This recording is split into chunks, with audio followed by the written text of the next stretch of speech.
What? You're fucking high! Are you out of your mind? I'm gonna make you eat a plate of human shit! Yeah! Get away from me!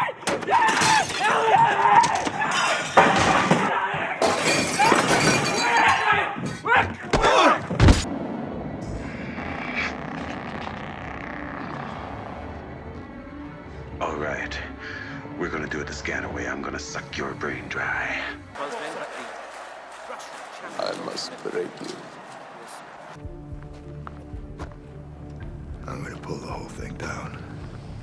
I'm gonna bring the whole fucking diseased, corrupt temple down on your head. It's gonna be biblical.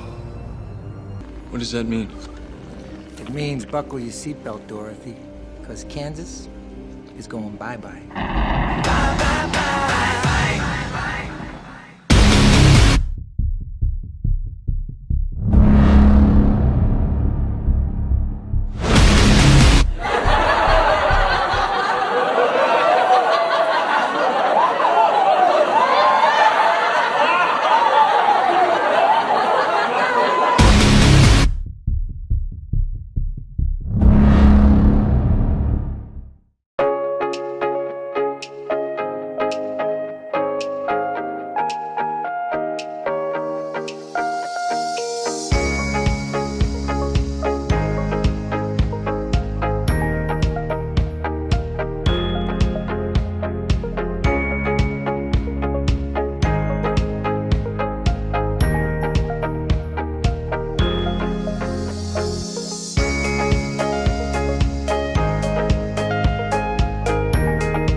Today's video we're going to be looking at the MPU 6050 6 degrees of freedom breakout board, which features a 3-axis accelerometer and a 3-axis gyroscope. So I'm going to be walking you through the entire implementation of this particular integrated circuit. I'm going to be showing you exactly which registers I'm pulling the data from, exactly how to wire and write the software to be able to read the values, what to do with the values, what you can possibly modify in the program to kind of get something relevant more than just the pure raw data of the accelerometer and the gyroscope. And as a very quick demonstration of the data that's currently being sent back to the Arduino serial port, you can look on your screen right now, and as you can see, you have the gyro readings in the G's as well as the accelerometer readings in G's. So let's take a look first of all at the gyroscope. It is the speed at which you rotate above a certain axis. So imagine my Z axis is going straight into the table. So if you look at your screen right now, the Z is about 0.4 degrees or so. So that's the error that we're getting. As soon as I start rotating the board, you see that number decrease because I'm going in a clockwise direction. If I go counterclockwise, that number is going to go up until I release the board. As far as the accelerometer goes, this is currently reading the G-force that is being exercised by Earth. So once again, this is in the Z-axis. You have 1G going down. If I tilt the module along the Y-axis, you can see this force is being spread evenly at 45 degrees on the Y and the Z axes.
we should have been talking about gyroscopes all along.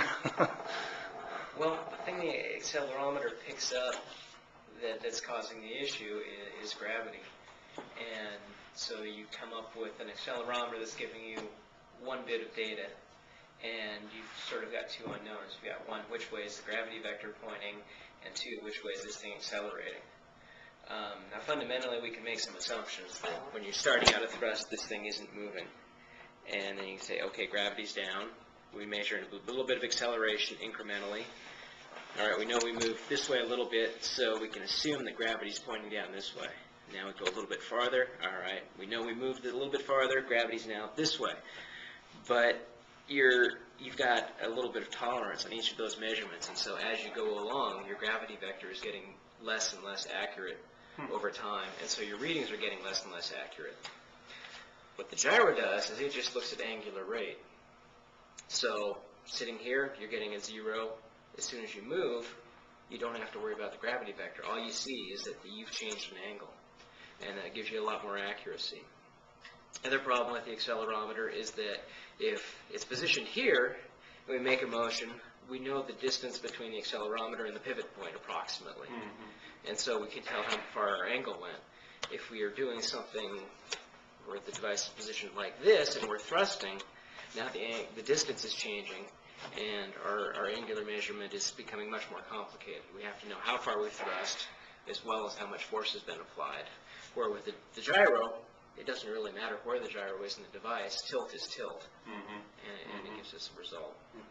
So it starts out with information that, I mean, the accelerometer starts out with information that we don't end up using except as a starting point to start calculating from. Yeah, it's something we just need to subtract out fundamentally. Right.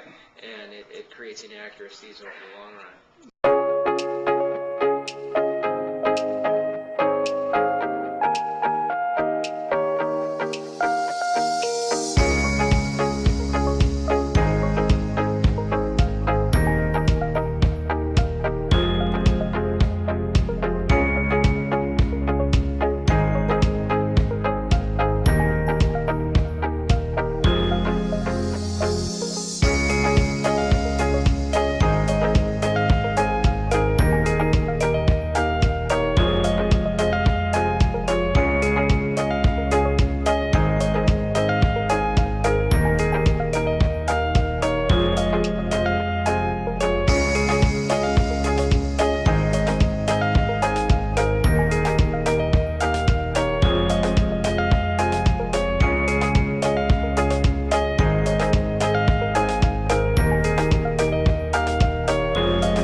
The space station provides a place to test many technologies in this space environment where they will be used.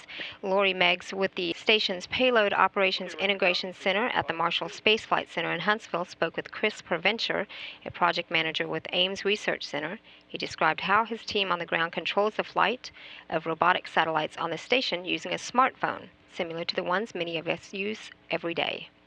So I'm researching Smart Spheres, which is a robotic free flyer on ISS. So the spheres are free-flying satellites on ISS, and they use CO2 propulsion to move around, and they can navigate, but they're satellites. What kind of controller are we talking about? So the controller is actually a Google Nexus S smartphone.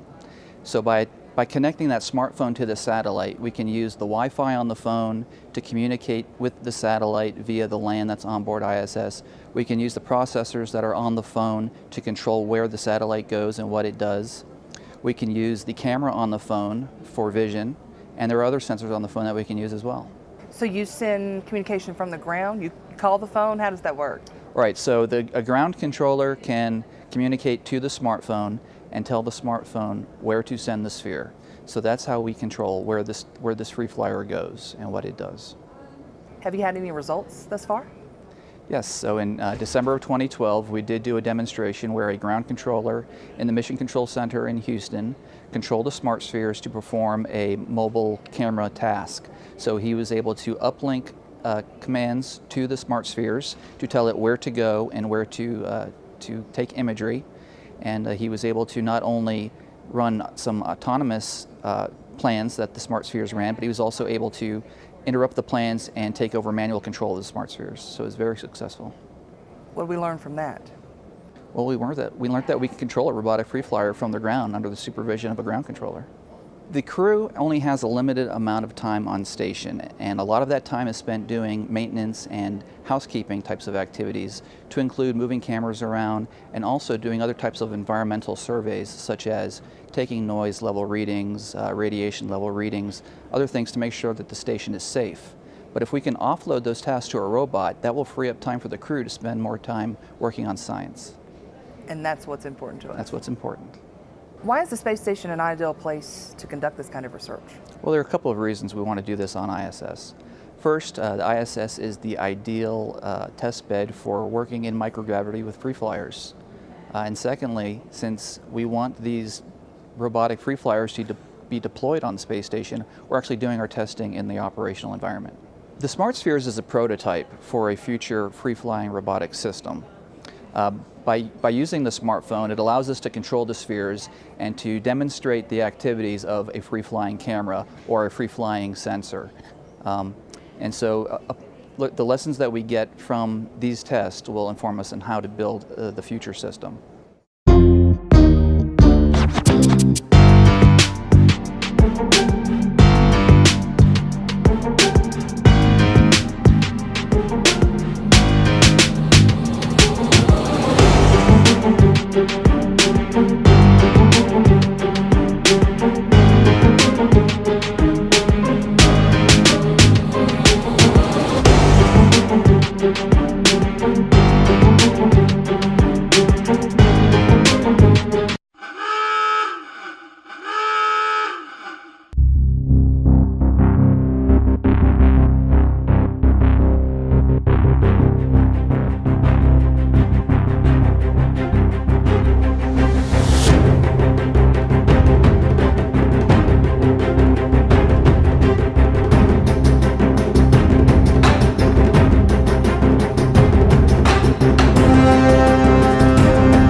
Yes, I'll just get this gyroscope here, and it's just a toy gyroscope really, but of course in zero gravity, if you knock it, it's going to tumble, it's going to move around like any object up here does. However, if I get this spinning, just give me a second.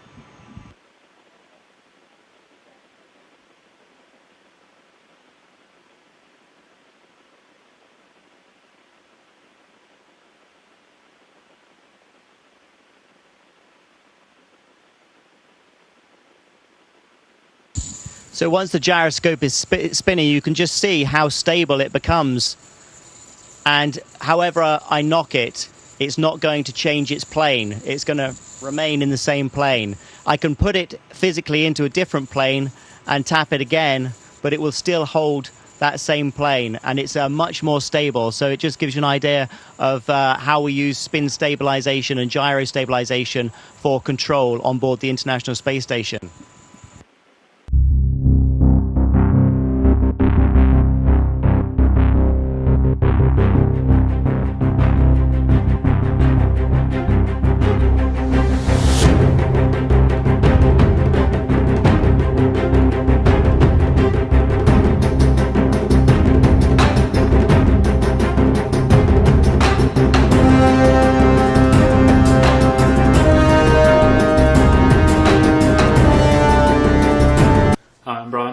and this is Balls Out Physics, Episode 2, The Gravitational Constant.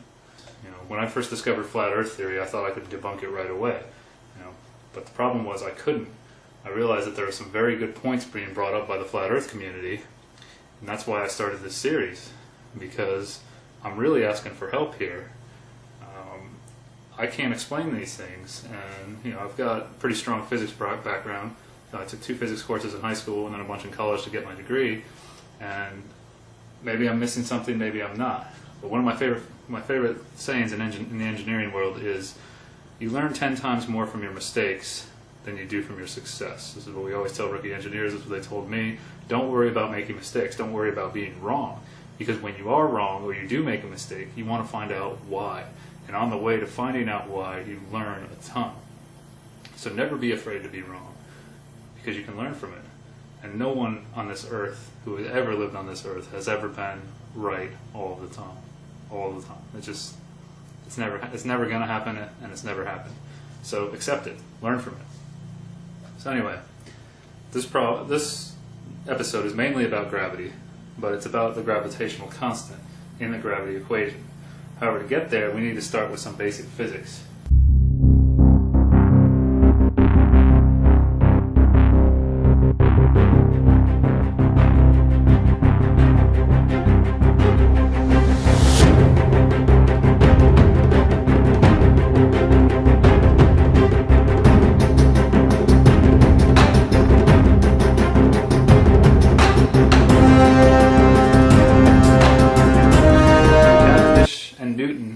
Both Freemasons. It's a very big club, and back then the average person couldn't even write their own name.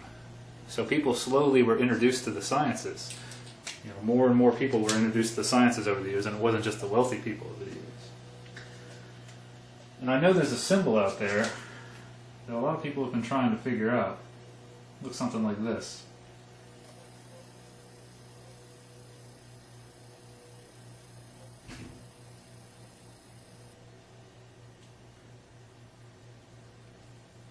You ever seen one of these before?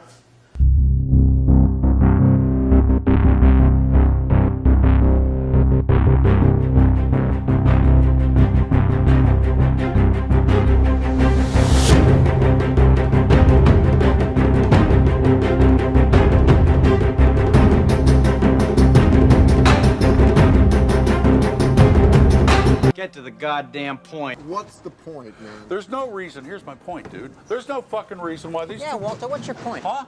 Walter, what is the point?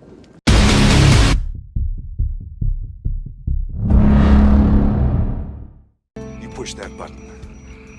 Everything we've accomplished for the past 500 years will be finished. Our technology, our way of life, our entire history. We'll have to start all over again. For God's sakes, don't do it, Snake! My name's Pliskin.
don't get this at all. I thought Low Panda... Shut up, Mr. Burton.